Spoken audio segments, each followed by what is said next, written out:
I'm here with Meggan Watterson. Hi, Meggan. Welcome. And your dad. Meggan and my dad. My dad's in the background. I'm in Florida with my fam. Dad, say hi to everyone on the blog. Hello. Little guest appearance. I am so deeply honored and excited to have Meggan here with us today because Meggan goes there. Meggan goes deep, and I've been wanting to really dive deep into the spiritual realm with you guys because, you know, I talk about this a lot, but really the way to overcome body image issues is really to realize that you're not a body and to get in touch with your soul and the depth of your soul, right? And how do we do that? Meggan is the person to share with us. So I'm just going to read her bio just so you guys can get a glimpse into her world. So Meggan Watterson is an author, international speaker, and spiritual mentor who inspires seekers to abandon their fears but never themselves and to live from audacity and authenticity from the voice of their soul. Her recent book with Hay House, titled Reveal, A Sacred Manual for Getting Spiritually Naked, is described as Ignited Prayer by Eve Ensler, Life-Changing by Dr. Christiane Northrup, and A Blessing to the World by Gabrielle Bernstein. She has a Master's of Theological Studies from Harvard Divinity School and a Master's of Divinity from Union Theological Seminary at Columbia University, which is just all amazing. And Meggan, to me, I was in Meggan's Red Ladies last year, and she really helped me go deeper into the depths of my soul and really help me be able to stand here sharing this message with you guys today. So I'm pumped to have you, Meggan. Beautiful. Gorgeous. Yay. Okay. So where shall okay. Why? Okay, I guess my first question would be, so you talk about getting spiritually naked. Yeah. And in your book, you talk a lot about how the women's voices have been missing from spiritual texts, and that's part of the reason why we haven't been able to access our soul, right? So can you explain that a little bit to us and why that's pertinent to our lives today? Yeah, the power of being able to really connect to the voice that's inside of you, the voice that, you can call it the soul voice, or if that gives you the willies, or doesn't resonate, it can just be the voice of truth inside of you. So the idea of getting spiritually naked is simply about stripping down any false beliefs or ideas that you have about the body, trying to become conscious of those, and then really being able to be in your body. Because ironically, so many of the spiritual texts that I encountered as a young woman suggested that the spiritual path was one where you want to transcend the body. You want to negate, deny, sort of in some way starve the body in order to reach these, spiritual realms. And in my experience, it was the exact opposite. It was only by coming fully into my body, home to my body, that I began to finally connect to that voice of what's true and eternal in me. And that's a very different spiritual trajectory. That's a very different spiritual path than what we have heard and have been, so many of us who have encountered religions have encountered very problematic, if not flat out negative ideas of the body. And that's not always a woman's experience of the body, intrinsic to her own experience. Like, for example, a lot of the Red Ladies talk about sexuality as being sacred, or they talk about childbirth as this mystical, transformational initiation process, and those are experiences that are in the body. And so there's something unique, I feel, that embodied women have to share about their encounters with the divine. And that those are very crucial voices to hear from and to integrate, not to surpass and then silence, our masculine ideas of the divine. The divine masculine is incredibly important. It's simply about creating balance so that we're also hearing from the voice of the divine feminine, and we're holding those in balance, you know, and we're able to really hear, you know, who and what the divine is, both from a male embodied experience and a female embodied experience, and the ways in which those can be very different. Yeah, yeah. I mean, I totally feel you with the experiencing the divine in the body, right? So how you talked about coming home to your body. A lot of the women that are in my community are really like almost at this point where they're feeling they're at war with their bodies. They have been not trusting them. So how, you know, maybe they're not like at this place where they can really experience the divine yet. How do we get to that place where we do come home to our bodies? Like maybe you can share how you did that or some tips that you might have. Yeah, it's the most important thing, I think. Whether you consider yourself spiritual or dedicated to the spiritual path, or you know, you simply want to become more present, more fully alive. You know, you want to encounter your life in a way that brings, you know, abundance and. For me, it's a practice of love. It's a spiritual practice of love, to say, maybe the most radical, especially for women, to say that I am going to vow to come home to my body, whatever that's going to end up feeling like and looking like for me. I'm vowing to come home to my body, to be fully present to my body, to never abandon it, you know, and to be loyal to it. So my practice really began with a pilgrimage to the divine feminine, which I wrote about very consciously because obviously a pilgrimage is not very practical. You know, there aren't many of us who can suddenly, you know, put everything down and go fall on their knees in cathedrals to Black Madonna and Mary Magdalene, you know, throughout Europe. And part of why I wrote about it is that that physical experience that I had on the pilgrimage can happen anywhere. You know, it doesn't have to happen in those sacred places. It can happen anywhere. It's more about the intention, setting that intention. So making that vow would be the first step. You know, and sometimes that's all we need. Sometimes all we need is that intention, and then this specific way for us begins to show itself. But for me, other ways that really helped were, so on that pilgrimage, I encountered one Black Madonna in particular that brought me to my knees and really filled me with simply a sense of being able to be fully in my body and unafraid. And that to me was a mystical experience because I had really never been fully in my body and unafraid. Anytime I had been in my body, you know, it was the vulnerability created an anxiety and a fear, you know, that it made it very difficult to be present. And so that experience allowed me to taste what that was like to be fully in my body. And so when I came back from the pilgrimage, I tried to create a spiritual practice where I could, you know, keep sort of strengthening that capacity to go within and to be fully within.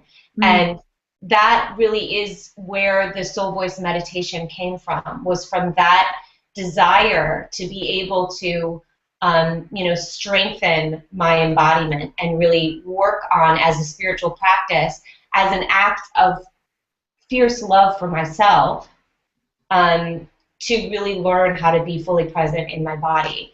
And so the soul voice meditation is simply, as you know, just one where you again set an intention to go in the heart. You just set that intention, and initially it really helps to be seated, to be in a place where you feel safe and you won't be interrupted. That can really help. But ideally, you'll get to a point where you can go within and sort of connect and feel really centered in the heart, no matter where you are or what you're doing. And you go within, you set that tension to go into your heart, and then you you simply ask a question, or you you know, you make the equivalent of like a soul fist pump, you know, like you somehow make contact, or you somehow announce yourself as being present for your soul to really, you know, be loud in you, be vibrant in you, be fully in you. And you know, initially I was finding, and I'm an indie mom, so you know what that meant, but I was finding multiple times every day to sort of drop in and connect, you know, to my heart, where for me my soul resides. Like that's where you know, in medieval literature, the heart is often described as the medium. It's like the sacred tent, you know, it's like it's where it's the metaphysical place that is both inside of us but also contains far more than us, right? It's like where we can be, where we can really receive what's beyond this world. You know, we can encounter so much more than us by going deep, you know, the deepest, most inner point of our own body, our own self, you know, like go into that heart, and then that's where we can connect to what's so much more than us.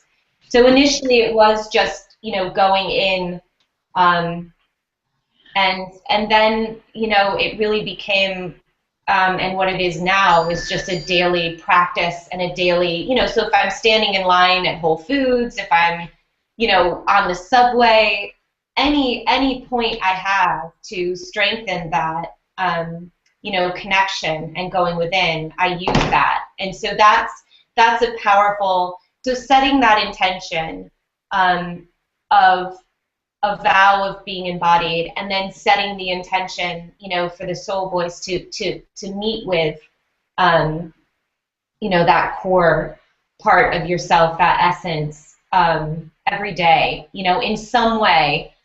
I used to say, you know, to women who have trouble sort of carving out that time, or feeling like they're going to be able to have that time, you know, because you don't want it to feel like, oh, one more thing that I have to do.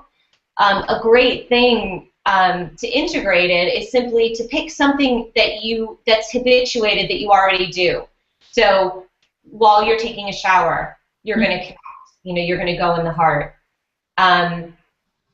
Or while you're brushing your teeth, you know, or your commute to work, or working out. I used to always do it on the elliptical machine, you know, because I wanted to be moving and in motion when I was meditating. It didn't work for me for a very long time to be sitting still. And I know some women then, if they feel that, like, oh, I can't sit still, oh, I can't meditate, and that's not the case. It just means that your body needs something different in order to really, you know, allow you to become fully present in it. So really those moments that you already have, just make a vow, just set an intention to really go within. And what ends up happening then is organically you crave it more and more and more, you know, because you do, the presence begins to meet with you, the presence of your soul begins to meet with you, and you begin to feel a sense of being led, and you just crave it, you know, it's, you long for nothing less then. Yeah, yeah. That's so beautiful. And one of the things that I heard you say that I really loved was how, you know, I asked, like, how do I come home to the body? But really, coming home into your heart is this, we think we want to come home into our bodies just to feel good, but like the infinite love that we're really craving is inside of our hearts. And that's what you just so beautifully put, and exactly what I've been trying to say. It's like, it's in here. This is what you desire. And something I would just want to ask you is, like, you know, I talk about this a lot too. Like, if you have the willingness and the desire to connect, you will. But a lot of times my clients or people are like, but is that really going to happen? There's like a certain amount of trust, right, that needs to be there in order to even just start this. Just being like, I vow to be connected to my body, to feel that infinite space of love within me. So how do we just, like, do we just say, like, trust us, it's going to happen, or is there like a way to kind of like see it, small steps along the way? Yeah, I mean, so much of it is usually because we've tried everything else, right? Yeah. Like, we've fallen in love with that person, or we've, you know, fought for this cause, or we've, you know, tried to get a certain amount of light or recognition, or, you know, a reflection of our worth in the external world. And, you know, we get to this point of, you know, necessary exhaustion, and we realize we're never going to get what we truly need outside of us. It's only going to come from within. And yes, it does. It takes trust, and it takes bravery. Like, because what I have found is that a core reason why so many women fear being in their bodies is because once they are, they know who they are. They know what they want. They know exactly what they need to let go of. And everything is almost terrifyingly clear. You know, it's like the whole, I don't know, maybe, what do I want? Like, you know, that just, it's like, boom, you know, that kind of falls away. And I think a lot of women have an intuition that that's going to be the case. You know, that they can't pretend anymore that they're seeking, you know, for this or this or that. And, you know, in the Gospel of Mary Magdalene, there's this quote about, you know, Mary is repeating what the Savior, which is what Jesus is referred to in that Gospel, she's repeating that he said, you know, be wary of people who say, you know, the kingdom of God is over here, it's over there, like, you know, it's in places outside of you, because it's within, you know, it's within. And every mystic, every saint, every, you know, every guru has repeated this, but the power of it, of that truth, can really, you know, be something that we all know and we recognize, and then it's like coming home to the body is the practice of being able to integrate that, right? Like, it's being able to really sit in just how much we know and just how much power we really have, you know, which terrifies so many of us, you know, like how powerful we really are. Even though we say we want power, you know, we say we want, you know, sexual prowess, we say we want, you know, intuitive, mystical, you know, alignment. And it's like, well, this is the practice of it. It's really as simple and profound as coming home to the body and being fully present in the body. Yeah. And I'm glad you're using this language, because I've been using it for a long time to say come home to the body. And, you know, sometimes there's a confusion even of like, well, what does that mean? You know, like, what are you talking about when you say that? You know, like an embodied spirituality. Like, what does that mean? And that's how disembodied we are. Right. Like, what is that? Oh my God, it's so true. Yeah, no, I mean, that's been for me, Megan, I maybe people can relate to this who have been on a spiritual path. It's like when I was meditating and praying before I came home to my body, I had this like crazy high, right? But like I didn't feel secure in it. It was like, and like I can manifest anything, and it was like there's like this like bubble balloon that like kept like flying off, but like I didn't feel safe and loved and cuddled like I do when I'm here in my body, because it's here. So, yeah, right. Is that like what happens? Right. Well, I think you're really articulating, you know, the difference between integrating, you know, the spiritual experiences that we have, and that's like one of the most beautiful, amazing aspects of the body, is then integrating those energies, you know, that higher frequency, that like hummingbird energy, you know, that we can feel when we really encounter spirit, but integrating it into our own bodies, our own lives, our own stories, and making sure that, you know, there isn't a sense of inflation, you know, there isn't this sense of, it's like the true spiritual goal you know, is not to make us special and set apart, you know, which that energy kind of does. It makes us like, you know, I flit thought I was back. better than everyone else. It's like, I got this thing that you don't got. I'm like, I can do anything.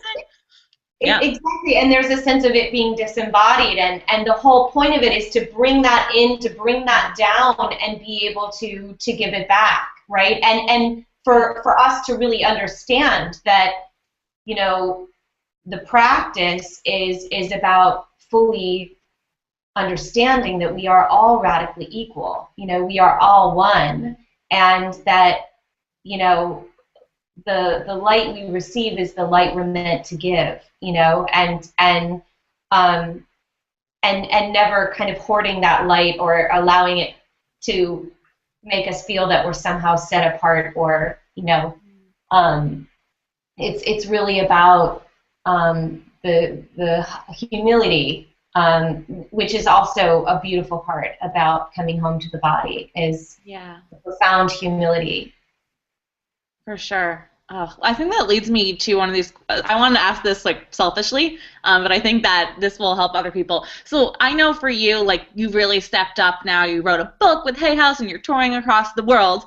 And you know, even just a few years ago, I remember your first reveal event, which we're going to talk about in a few because it's coming up in the next couple of weeks. I remember you saying how like nervous you were when you were giving your speech, and it was like hard for you to talk. How have you been able to now just stand in this place of real true power, and spread the message that you're spreading? So I'm embarking on that journey. I know it's like this new evolution of women that are doing this.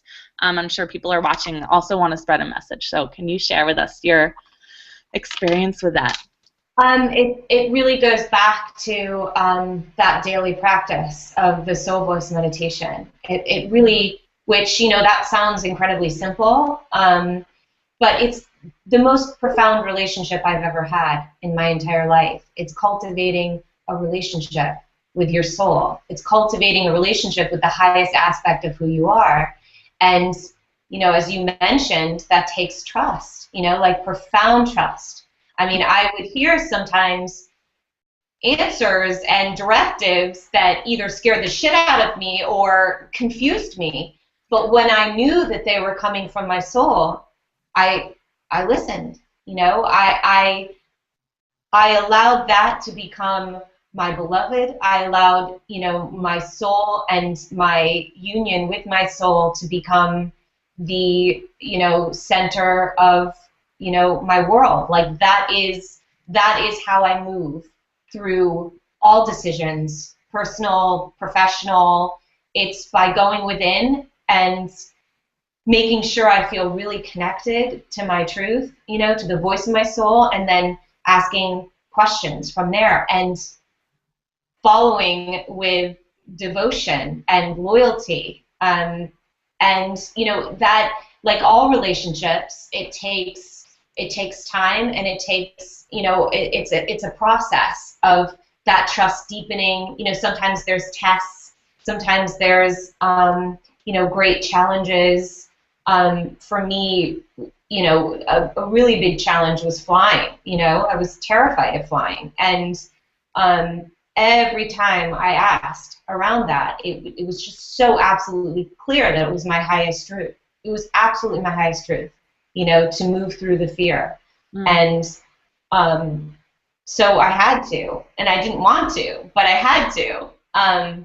And it, you know, for me, it's definitely been a process of wearing away at the ego in ways that just allows me to be the love that I am. And, you know, as we mentioned from the beginning about getting spiritually naked, it's really about stripping down to that unfettered truth, you know, of who you are, and not having any more obstacles, limiting beliefs and ideas that are, you know, blocking you from just having that flow, you know, of being able to express and be in alignment with who you are in all areas of your life. Wow. I was like, yeah. I mean, I'm just like right now what's coming up. It's like I'm sure, and people hearing this, it's like, but what if you like no? I'm just gonna ask one more question. It's like, what if you know, like for me right now, my soul's just saying like, stop designing for everyone else, like in my career, and I've been going through this for like 3 years, and it's just like, but money and but this, blah blah blah. You're so good at it, and it's like, but like there's this like deep like like please, I can't do it anymore. Like I start crying like every time now that I like even think about it. See, so you know, I'm sure people come up with that a lot. Like, but like there's like so much fear, like you said. Like when you know what the truth is, it's so scary, right? It's like, do I have when you're beginning to trust and like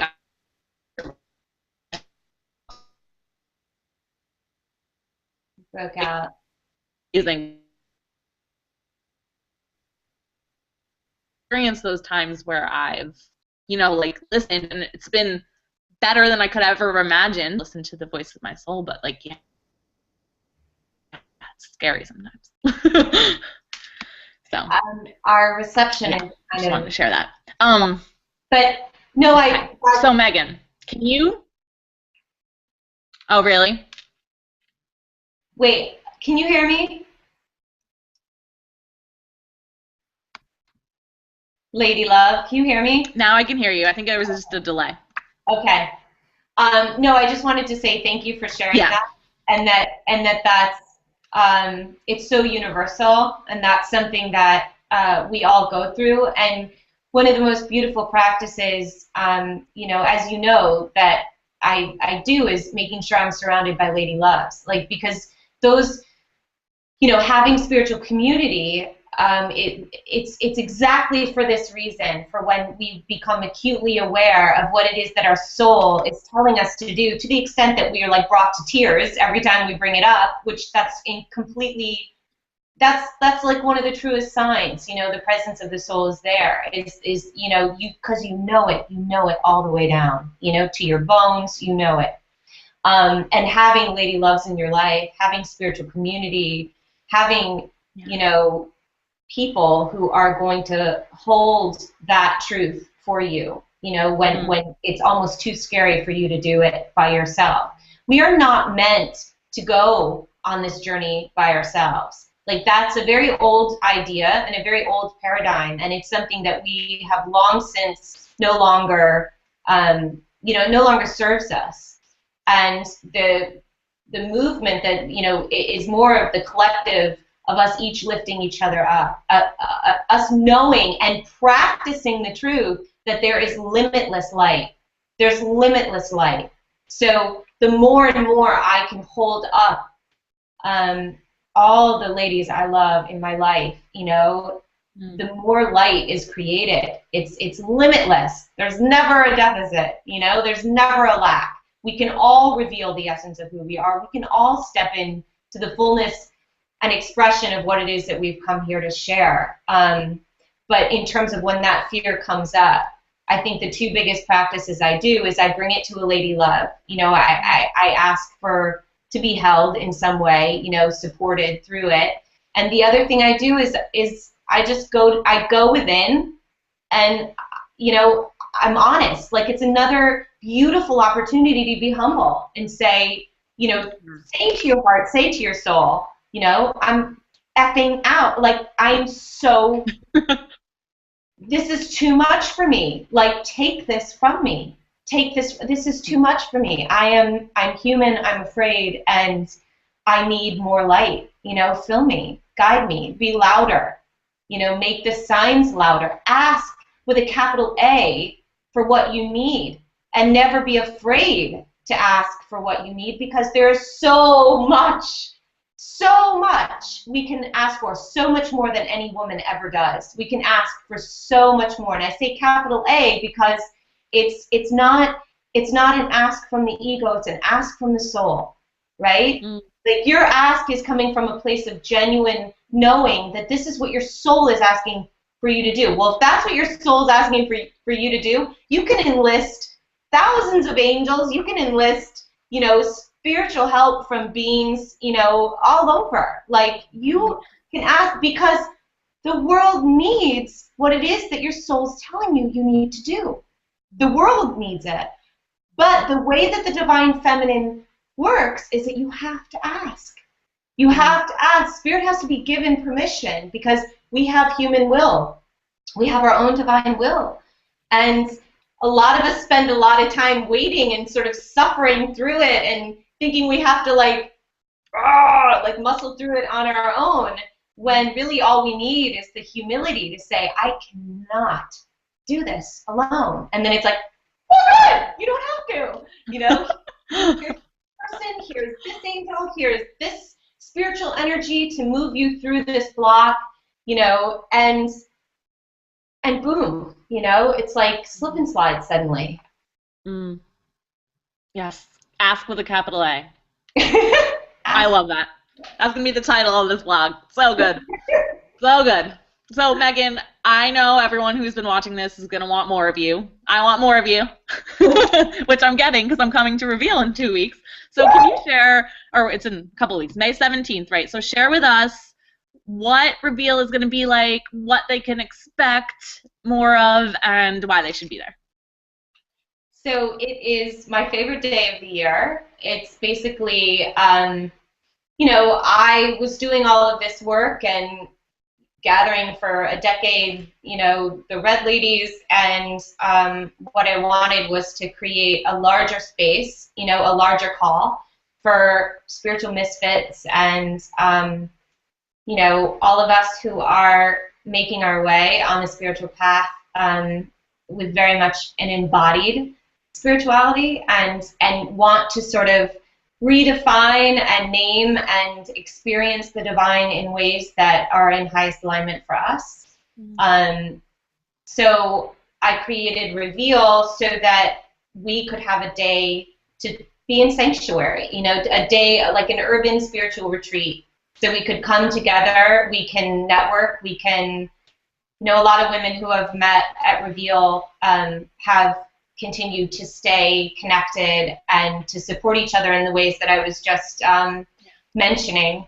And it's a spiritual community, and it's an opportunity for that day to make that vow to connect to your truth, you know, and to, you know, allow to surrender and let go of what's no longer serving you, and to really, really have the opportunity in a vat of honey love, you know, to really connect to the truth, you know, inside of you, to that voice of your soul, and then having that, you know, which is like the most tremendous thing I think in this life to have, then you can move forward with life choices about work, career, family, love, you know, whatever it is, from that place of truth inside of you. So it's really like, you know, a wedding ceremony for your soul. It's a urban spiritual retreat. It's, you know, and it doesn't look like any,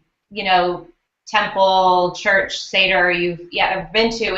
It's, you know, women getting up and speaking their truth, authors, you know, spiritual healers, and then us dancing and, you know, finding ways to integrate those thoughts, like, so it's not just about soul talk and fiery, you know, speeches, and it's also about really being in our bodies and dancing.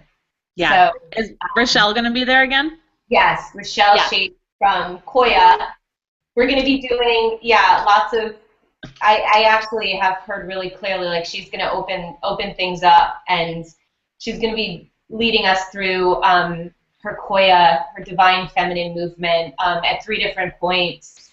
And then Latham Thomas is going to be talking about, you know, getting our glow on in the triple goddess. And Jessica Ortner is coming out with an incredible book on, actually, I know you'll love it. I know.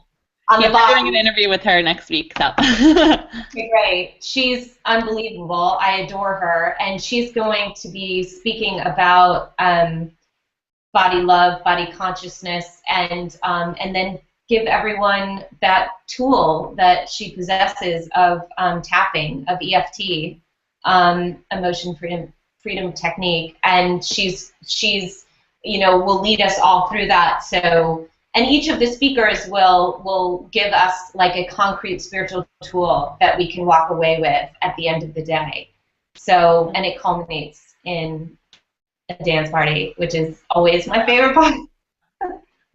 It's so much fun. Well, I've come the past 2 years and I've loved it, and it's just like such a bubble of love. And like you said, it's like you get to feel at home and be surrounded and with all of that support and like luscious feminine love, and then you can go out in the world and it feels a little bit easier to face those fears and do the things that you want to do because you have that basis of awesomeness that you just experienced for. Yeah, and that community, ultimately reveals about having that sacred community, that spiritual power posse, I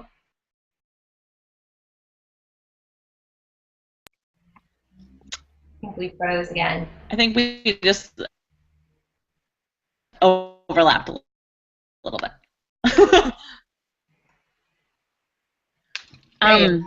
You're back. Can you hear me? Okay. I can hear you. But we'll put the link below. Everyone wants to be there. That was divine being like, get there. You don't even need to talk about it. Just come.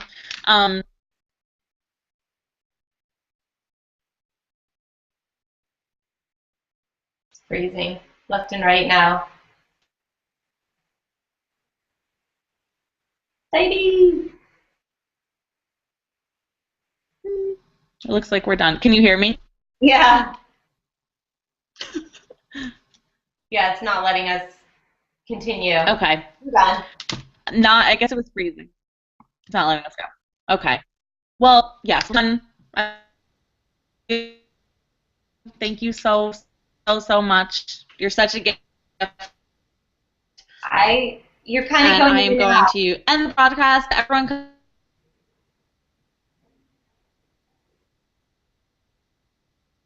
I love you. And thank you, Meggan. Thank you. I love you, lady.